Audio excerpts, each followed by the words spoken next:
এক গ্রামে থাকতেন হাবিব নামের একজন কৃষক। তিনি খুবই পরিশ্রমী এবং সরল স্বভাবের মানুষ। তার একমাত্র সম্পদ ছিল তার ছোট্ট একটি জমি। হাবিব সকালে উঠে জমি ঝরঝরা করে মাটি খোঁড়া, সার দেওয়া এবং বীজ বপনের জন্য সব প্রস্তুত নিল। হাবিব যত্ন সহকারে ধান, সবজি ও মশলার বীজ বপন করল। তিনি বিশ্বাস করতেন, ভালো যত্ন দিলে ভালো ফসল আসে। কিছু পর হঠাৎ ঝড় আসে, বৃষ্টি অনেক হয়, জমিতে পানি ভর্তি হয়ে যায়। হাবিব চিন্তিত হয়ে পড়ল। যদিও ঝড় হয়েছে, হাবিব আশা হারায়নি। তিনি মনে মনে বললেন, প্রকৃতির নিয়ম মেনে চলতেই হবে।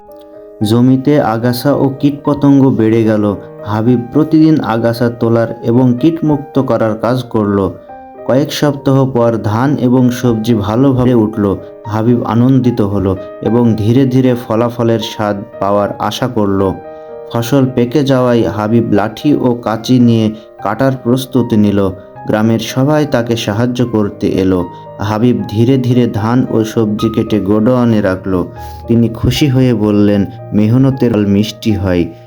ফসল বিক্রি করে হাবিব পরিবারকে অনেক সুখে রাখল, জমির উন্নতি করল এবং নতুন বছরের জন্য আবার নতুন পরিকল্পনা করল।